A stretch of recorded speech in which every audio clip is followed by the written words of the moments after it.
I think this is Miles' pure emotion for this year, or at least this month so far. I don't know if he got his ass kicked in the last issue. Now he has to deal with the one and the only black cat.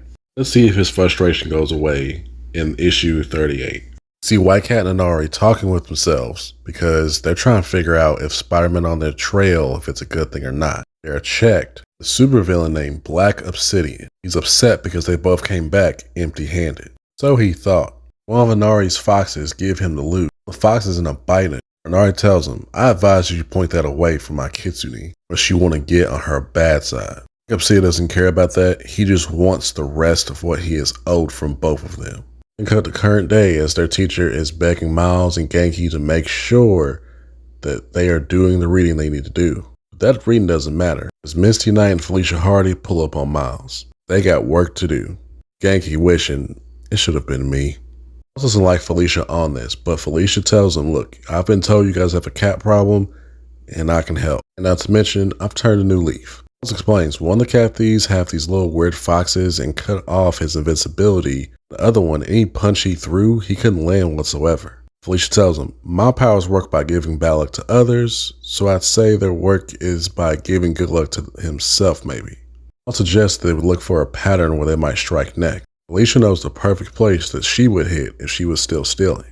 As Felicia predicted, Inari and White Cat are right there making their move to steal what they need to steal, causing the surveillance cameras to go out. Not only did surveillance go out, the power went out, but it came right back on with the backup generator.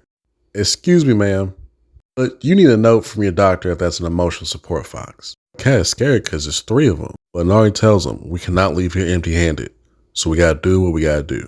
I'll begin scrapping to help Miles finally land webbing on him. Uses it to hit one of the bigger foxes. Nari whips him up and throws him against the wall, and she attacks with another one of her foxes. Miles instantly shoots a web. Doesn't understand Japanese, but he knows attack when he hears one.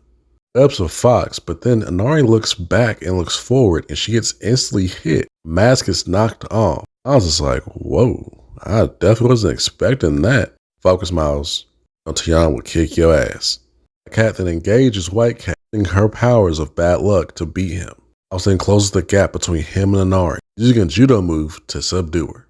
They have a real talk. Miles tells him, look, I don't see killers within you guys. It feels like you guys are doing something else for a different purpose. Inari explains that her dad borrowed money from this guy, that after her father passed, his debt passed on to her. The same guy is helping White Cat as the man the White Cat pays him back with interest. Miles and Misty say that they can help. Before they help, they ask, who is this guy? White Cat tells them this guy goes by the name of Black Obsidian. Miles and Misty instantly know who the hell they're talking about. Miles even gave him a couple black eyes and some web balls that time, because he's that bad at being a supervillain. Miles decides, let's go pay Mr. Obsidian a little visit.